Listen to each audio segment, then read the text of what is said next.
Hey guys, my name is Joey Thomas, entrepreneur and small business educator here with 17 Hats. And today I'm excited to bring you Erica Rice, digital consultant. Welcome, Erica. Hi, Joey. I, Nice to be here. well, nice to have you. So I know that our viewers and listeners are going to love what you do because I think what you do is so needed in every single small business that's out there. And so it's really the foundation of our work between websites and marketing and all of that. But I'd love to know just a little bit about your business. And so what is your business called, by the way? It's Erica Rice, Digital Consulting. Oh, easy. That is that is easy. So in digital consulting, that seems like an umbrella that could cover quite a few things, right? And so tell me about that a little bit more. What areas do you focus in, and how do you help other businesses? Sure. So, well, my background is in website design and graphic design. That's what I went to school for. I started my business 4 years ago, and it was, I was selling websites, but also people just picked up on the fact that I have a lot of knowledge about nerdy techie stuff. So, I have set up, new payment systems for people. I've set up their CRMs for them, such as 17 Hats. And so pretty much if it's an online business tool that you're thinking of using, people will hit me up and ask me questions. So I'm happy to work with all kinds of different technology, but the focus is mostly on website design and marketing. Yeah. And so do you feel like there is a very tight bridge between marketing and website design? They really go hand in hand. At the beginning, I got tired of building a website, and then I come to it a year later, and my client hasn't done anything with it. And there's so much potential if you use your website, if you keep it updated, keep it relevant, that you can be using it for marketing and to attract new customers. So now I sort of have become a coach and teach people that philosophy as we're working on the marketing together. A philosophy about using your website as a sort of a central hub for everything that you do. Very cool. Now, well, before I get into this, I would love to know. So how long have you now gone into business as a digital consultant working for yourself? So 4 years I've had my business. Awesome. 4 years. So you are in, I wouldn't call it the baby stages, but you're in that first 5-year period of time where I would think a lot of our listeners are in right now. And what was in year one when you started? Now you're a techie person. So you're a techie person, plus you love setting up all of these processes, right? So you have a leg up on a lot of people in that area. What was one of your greatest challenges in going into business for yourself? Well, I think that first year it was just finding my own identity. Like, who am I going to be? I thought I was going to make websites, but then I wasn't selling them as often as I thought I would. So then I was like, let me create retainer packages where I can help with anything technology related, and I was just taking money wherever I could find it. Of course. So just sort of finding who do I want to work with, and what kind of technologies do I want to help with. And where did you ultimately end up once you did all of that and you're kind of in that journey? Where's your focus right now, or what group of businesses do you focus on? So I primarily work with people who are coaches also, like service-based professionals, and especially in the wellness field, like holistic wellness, natural wellness. So things like energy healers, therapists, really anything service-based where you're helping other people. Oh, fantastic. So what do you think was key? You talked about identity and finding your identity. And I think that is, we could do hours on that topic, right? And so because until we know who we are, it's hard to know who we really want to serve, right? Until we make that connection. And so what was key for you in bridging that gap in your mind and finally figuring out what it is you ultimately wanted to do? Yeah, well, it sounds maybe kind of woo-woo or something, but it was really just a feeling in my body. There were certain people who would kind of demand what they wanted. They would have tight deadlines. They would tell me how much they're going to pay me for something, and so I'm like, ooh, this person doesn't feel good to work with. And I had to go through a few experiences of, firing my client or saying, I'll never work with that person again, or someone that has that sort of demeanor. And so I landed with the people in the wellness fields just because they tend to be a little woo-woo like me, and so we're Yeah, a little more flowy. When we focus on branding, it's all about authenticity and self-expression and things like that. So we right. go a lot deeper than just, it's I want you to be able to express yourself authentically, and that's why I do marketing. So Yeah, and I think you said something really key here, and it's like we had just talked about, when you figure out what feels good to you, what's natural, how can you be your best self, it's so much easier to find those people that connect, that have that same energy. And I think a lot of us in small businesses do struggle with figuring out, do I offer my services to the masses because I want everyone to have this, or do I niche down? And you clearly chose to niche down a little bit, right? right. And go ahead. Yeah, so I niche down because for myself and for my clients, we're not just building a business, we're building a lifestyle. So I needed my business to feel really good, because it basically it just blends right into my life. I mean, I'm living in an RV right now, so Yeah. working out of my RV and things like that. I just need everything to just feel really good because we're creating a lifestyle. So same thing with my clients. I say, how many hours do you have to work your business? What types of work do you like to do in your business? Do you like to do the marketing? Do you like to update your website? Do you have time for that? And we move forward with a plan that feels good and authentic to them. Oh, fantastic. No, so in website design, right? We know that is, can't get more techie than that. And in website design, is there a platform that you work with mostly, something that you're comfortable with or you recommend to other people? Yeah, I use WordPress, and not WordPress.com, but the WordPress.org version, which is free and open source. And then you just find your own web host, or I can host a website for you and I do maintenance on them. I can help with troubleshooting and all of that. So love WordPress. Yeah. And do you find that it is where do you see the benefits of WordPress versus something like Squarespace or other template sites that are out there? Is there a particular reason why you use it? I do love that it's open source, that there's so many people you can go to for support and for help if you get stuck. But it's also just a lot more, it's not so proprietary, so you can do anything with it, and as a Mhm. developer, if you hire a developer, you can add on to it. It's scalable. So it's a great first website. It's a great blogging platform. But you can always scale onto it, add e-commerce when you're ready, things like that. So I Yeah. don't have to sell like some big, huge website at the beginning. Your website can kind of grow with you. Yeah. And websites, just diving a little bit more into that, it is an area that I know that most businesses will think about their website at first. They're either trying to build it themselves or they might hire somebody to do it. But it's also an area that I have seen that there are a lot of challenges, And I can see why when people are saying, hey, I have a really high bounce rate, right? That's how many people left, from that page, right? Or back to the search engine. And or that's really high, or I'm not converting a lot of leads. Let me jump right to that really quick. What's one of the things that you have seen where people have trouble converting leads on their website?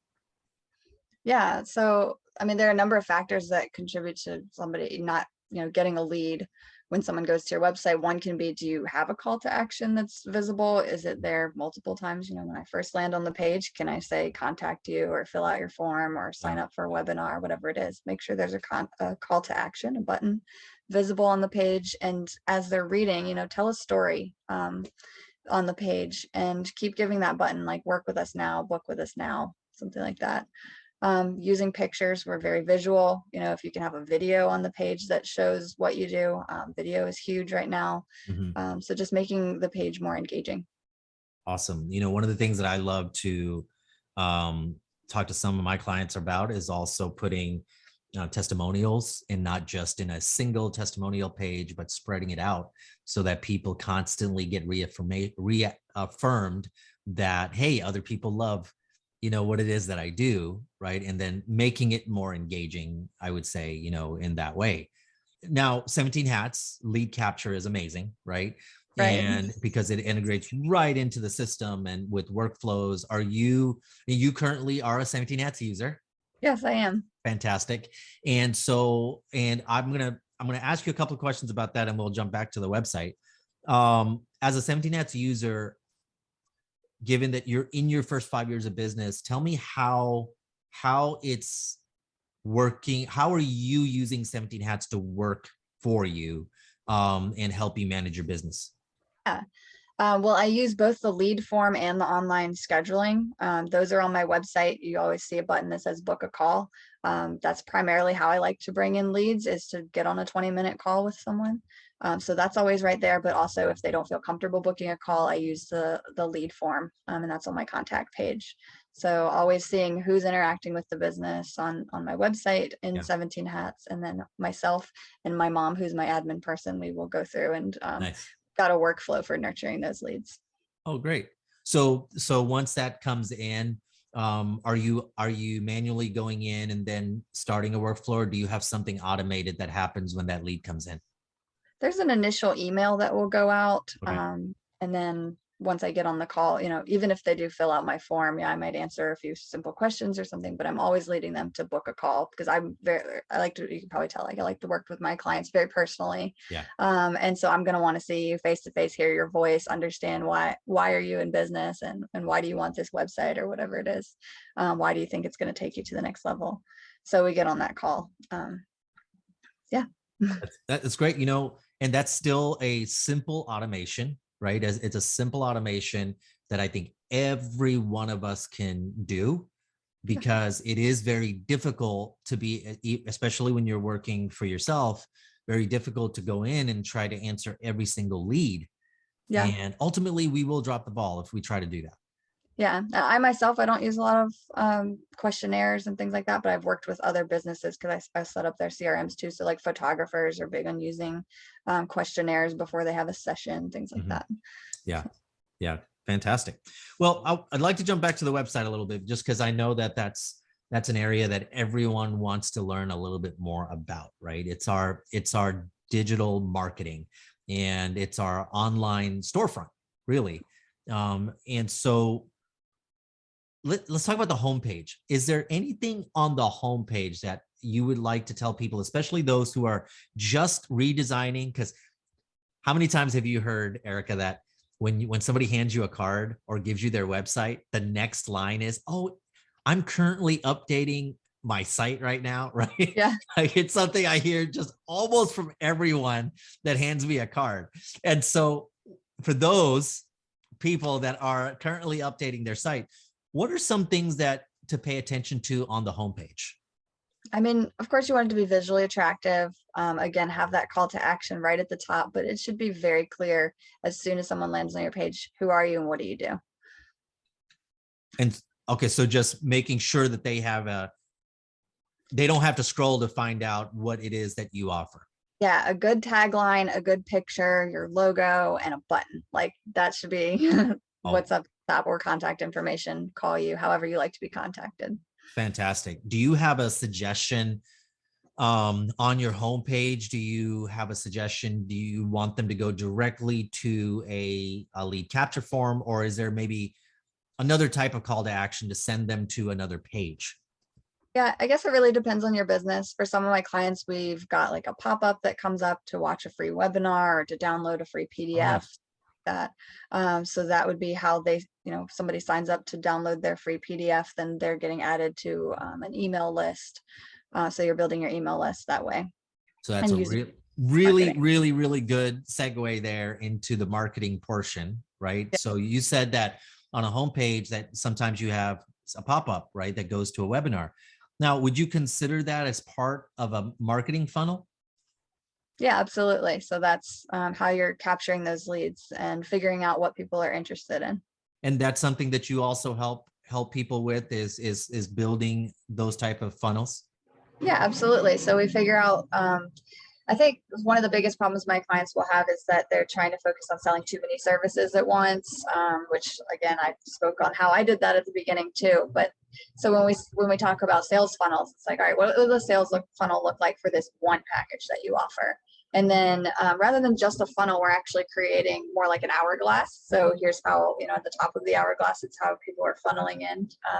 They're finding you on social media, or they're finding your website, but then they're showing interest by downloading that PDF or by watching that webinar. From there, you can send them a series of emails to keep letting them know about that product that you're selling or that service until they buy. And then after they buy, you want them to be a repeat customer, or follow up with them in a year, see if they need that service again, or if there's an upsell that you can do.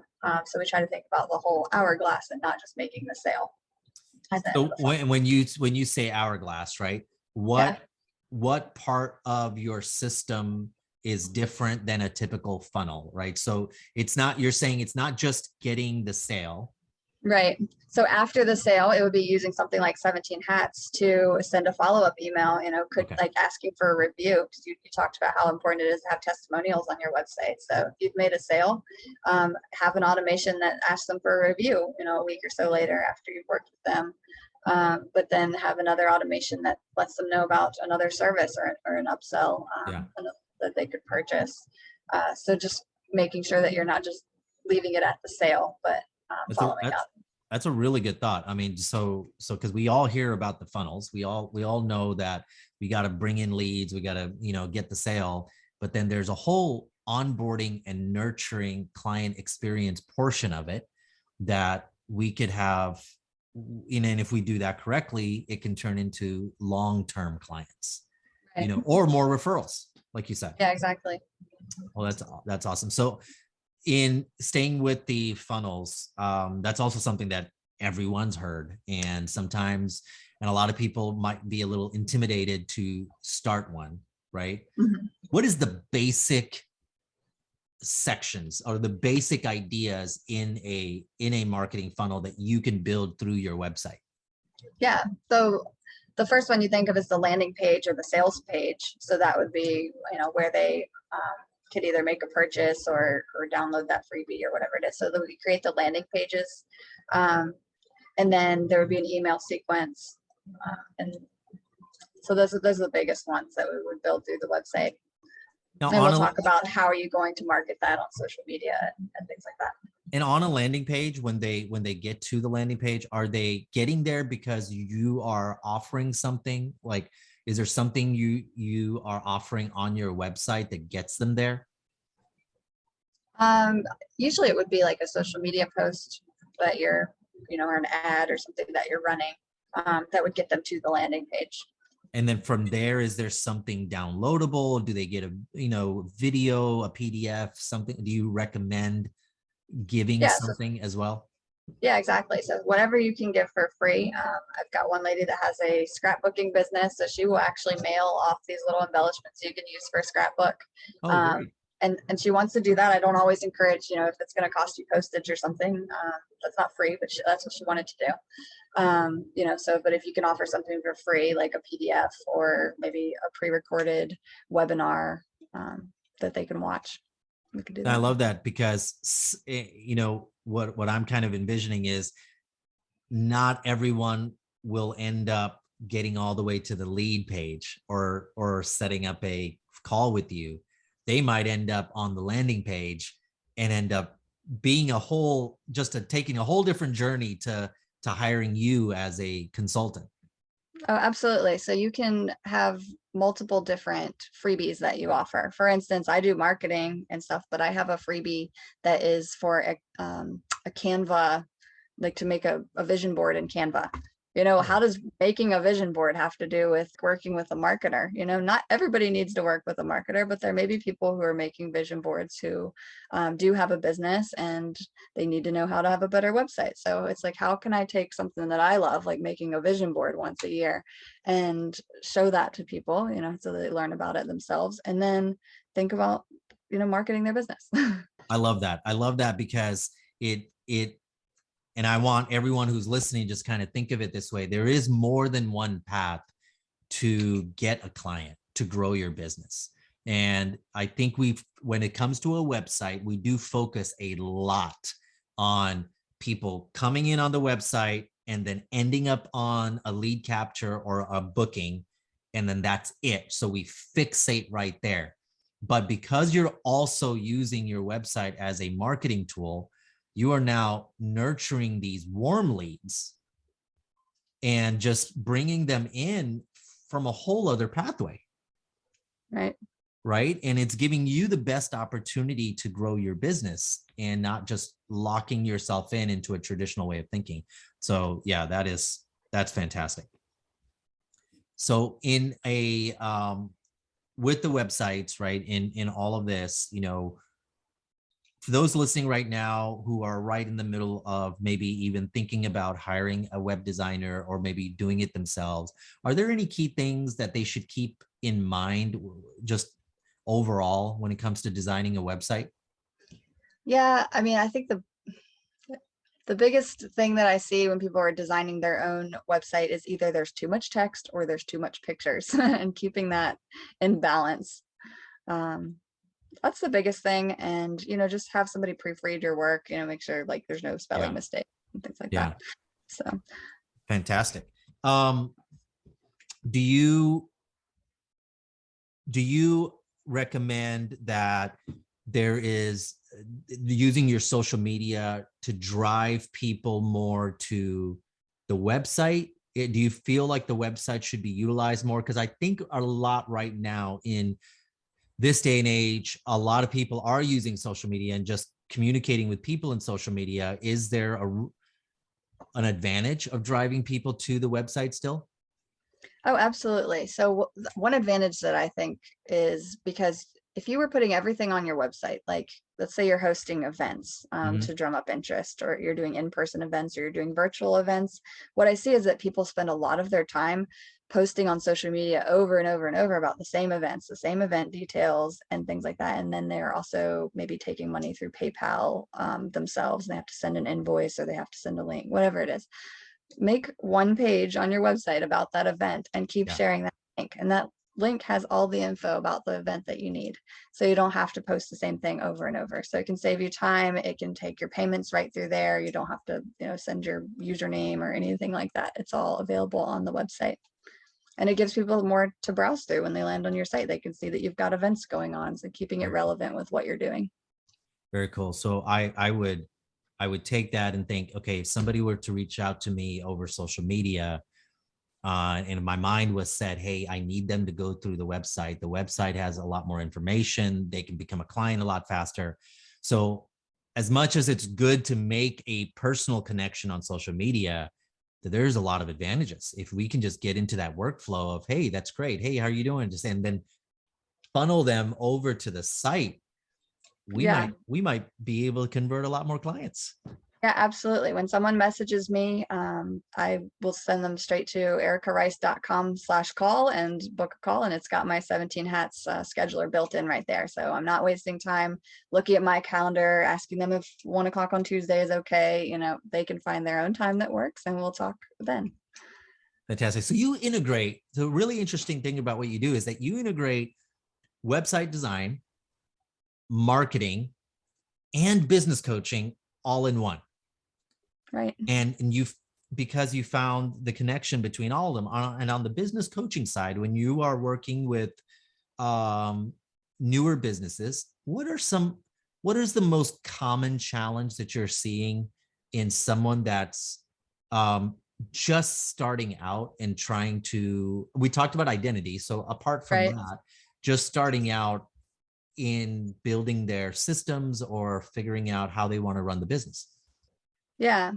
I guess it really depends on how busy they are. Either their biggest challenge is they want more clients, or their biggest challenge is they have enough business coming in, but they're trying to do everything themselves. Mm, Um, so it's really finding that balance of systems that work for them. Like if you have too much work on your plate, how can we, you know, put some of that on 17 hats, or even help you with your first hire, or writing some SOPs, standing operated procedures, yeah, to give to someone else to do some of the parts of that you do. Um, if they're not getting enough clients, then we usually will focus on that website piece and what to post on social media. So again, coming back to identity, who are you? What are you offering? Who can you help the best? And staying on track with their branding that we sort of talk about. that's great. That's great. You know, you said standard operating procedures, and that's like that's like burned in my head, because when I was in corporate, I remember sitting in a little closet of a room writing the standard operating procedures for my department. And I think I ended up with 120, 130 pages of stuff, and it was nuts, you know? And so, but yes, we never think about what is our standard operating, like what do we want to be? If we were to take ourselves and we needed to replace ourselves completely, does the next person know what our systems are like? And if we don't have systems, how do we replace ourselves? Right. And it doesn't have to be hard. It could be 10 steps, a list Yeah. of what you do for your bookkeeping once a week or whatever it is. Yeah, that's fantastic. Well, thank you. I mean, that was a lot of great information. I think really the one of the key things there was starting with knowing who you are in our identity, you know, just kind of what you had to do in your journey as well. And so now I'd like to ask you, I see that you are in the RV. How long have you been doing the RV life? 2 months. That's it? 2 months. Okay. That's it. Yeah. So was this for travel or just to simplify things in life? Like, I'm just curious, would love to It know. definitely doesn't simplify things at all, especially because I have 2 cats. So that means I'm always thinking about the logistics of where can my RV have hookups, where can I run the generator, you know, things like that. So it hasn't made it simpler. It's also not cheaper. Campgrounds are going to run you probably $1,200 a month, unless you get a membership like Thousand Trails or something like that. So it was really just, you know, I talk a lot about authenticity. It was an authentic move for me because I've always kind of felt like I don't want to be stuck in one spot. Yeah. And I just couldn't find a place that felt like home. I'm like, all right, well, you know, the whole USA is my home now, so I can go wherever I want. Nice. And you have really good internet. You're over there. We haven't had one glitch the whole time, and you're in the woods. So that's awesome. Yeah. So if there was one, just to end with, a little quirky detail about yourself that maybe most clients or people online may not know about you, what is it? If you don't mind sharing. Sure, quirky. So I'm a hula hooper. I know how to do tricks with a hula hoop. Really? Yeah. Oh, that's awesome. How did that come about? Was that something you did when you were younger? Yeah, I think it was like back in 2012. I actually went to I had this free pass to go to one of those pole fitness classes. So I tried out pole fitness and it kind of wasn't for me. But as I was walking out of the class, I saw these people playing with hula hoops and I said, I want to do that. That looks like fun and playful and childish and like just fun, you know? So I joined that class and learned some tricks and went on to teach some classes in a local park and then at a dance studio. So wait a minute, you started it 2 years ago? No, 2012. Oh, 2012. Okay. I was like, you started 2 years ago and you're teaching already. That's awesome. All right. So the next, we know now in the next Facebook Live by Erica Rice, we might be able to see a whole hula hoop, you know, performance. Yep, right? I've had a few in my stories lately. Oh, so fantastic. I want to just got to find a grassy field at a campground and yep, go at it. That's fantastic. Well, thank you again, Erica. And how can people find you on social media? Yeah, social media. So I'm Erica Rice. Just search for Erica Rice Digital Consulting and you'll find me, Erica Rice Digital. Great. And you're on Instagram, LinkedIn, all the regular places. Facebook, Instagram, LinkedIn. Yep. And just you can find me on my website, ericarice.com. ERICARICE. Well, thank you again. Thank you again, Erica. Really, really appreciate it. And thank you guys for tuning in. If you haven't liked and subscribed to the 17 Hats channel, please do so right now. And we'll be back with more small business owners just like Erica here, just running that business of one and being successful and growing it. And I know you can too. So thank you. And we will see you again next time.